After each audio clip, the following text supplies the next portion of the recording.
What's up, everybody? This is Vince Del Monte back with you with another episode of Ask the Skinny Guy Saver. Today we're going to be diving a little deeper today on a really hot topic, and that topic is muscle protein synthesis. We're going to be talking about optimal meal timing. What does the research say? What should you strive for in terms of how many meals to have per day, and why that makes sense. So before we do that, as you can see between last episode and this episode, we've seen some changes in Gym Del Monte. We're still under construction. We've got a great team here from National Fitness Products who are assembling all the equipment, all the pieces. As you can see, all the heavy duty stuff from Atlantis has arrived. The Paulkin rack just went up. We've got the NM200 behind me, which is the cable machine being installed right now. So really exciting time right now. I can't wait to give you guys a full tour of everything down here. But for now, we'll get to the point of the show, which is to answer your questions in 60 seconds or less. So this question came from a bit of a follow-up from some comments that were left a few episodes ago where I made a recommendation of eating every 3 to 4 hours, and people freaked out. Not everybody, a few people just simply had a panic attack and thought that was completely not necessary, overkill, and that, I was living in some old school bodybuilding myths. So, I did my due diligence, I did some research, I started looking at all the research from all corners of the internet, from guys with PhDs, with guys who are really well read, who have no bias in the outcome of the research, and I looked at all the different recommendations, and I'm gonna share what I learned.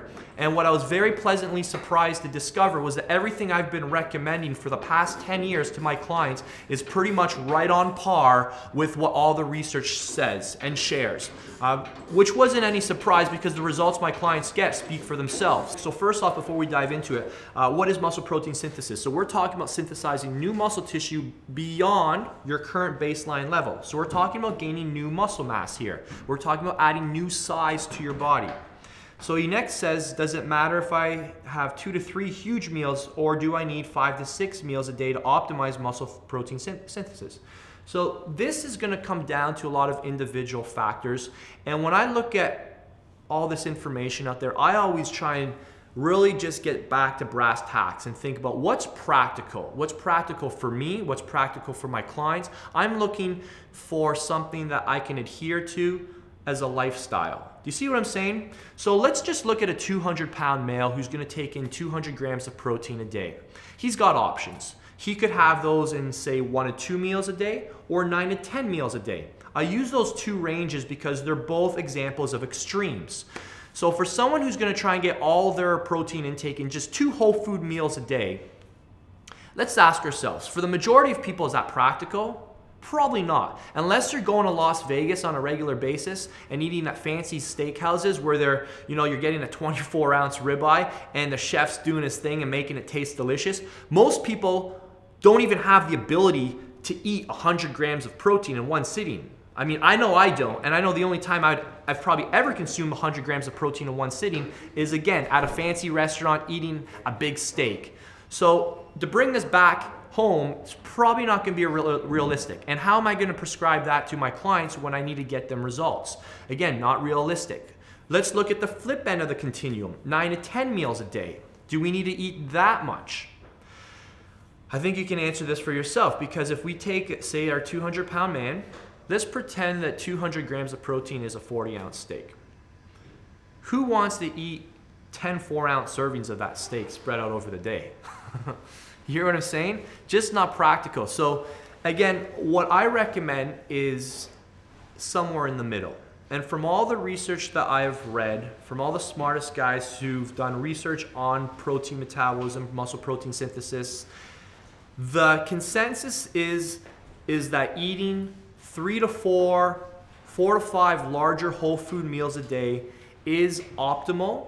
And I think that that's also practical. And that's exactly what I've been recommending for the past 10 years to my in-person clients, the people that I worked with for 6 years in the gym, and for all the clients that have downloaded my online fitness programs. Why is this an optimal amount? One, it's practical. It all comes back to adherence and being able to do something day in and day out. For most people who need 200 grams of protein a day, that's just going to work out to about 40 grams per meal. And the reason this is optimal is because you need about 3 to 4 grams of leucine per meal to stimulate protein synthesis. And you're gonna get that in around, again, it depends on the food source, but anywhere from food sources between 30-50 grams, you're gonna get 3 to 4 grams of leucine per serving, which is awesome. You're gonna do that, and it's gonna stay elevated for a while. Now, there has been some research that I've read that has said that supplementing with leucine in between meals may help elevate muscle protein synthesis even further. So that's something that someone a little more advanced who's got the financial means to invest in those supplements, they may want to experiment with. But the first thing to get intact is getting your daily protein in and spreading it out over a number of meals that allows you to be adherent to the plan. Again, for most people, 5 meals is realistic because you're going to be eating every 3 to 4 hours or every 4 to 5 hours, depending on how long you're awake in the day. So this is why I recommend that. And when people say, that's not realistic, you don't need to eat every 3 to 4 hours. Well, if you want to do it every 4 to 5 hours, that's fine.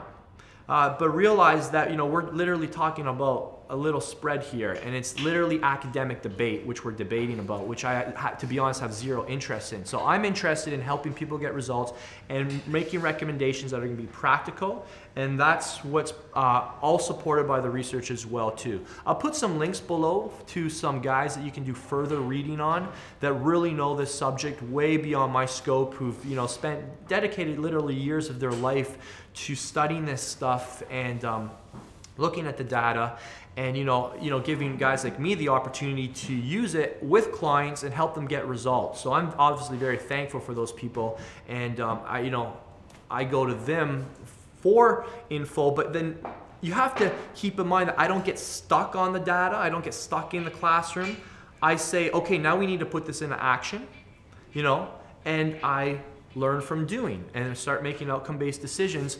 And this is where the results really, really kick in. When you take what you've heard and you actually apply it, you learn from doing, you watch what happens, you look at your body, and you make adjustments based on, maybe how often you're training, how much muscle mass you have on your body, what you're noticing in the mirror, in the measurements, and you'll only discover that if you measure all these things along the way. So I strongly encourage you guys to, drop into the classroom every once in a while, but then get out of the classroom as fast as possible and apply it and learn from doing, not by debating about it. You'll never learn by debating about it. It just becomes head knowledge. All right, we'll wrap it up there. Thank you so much for watching. If you found that was helpful and you want to continue your learning, what I recommend you do is visit my website, vincedelmontifitness.com, and I've just uploaded some free quizzes there. You'll find quizzes there that test your knowledge on different subjects such as training, nutrition, supplementation, and you can see how you score. So do that right now. Go to vincedelmontifitness.com.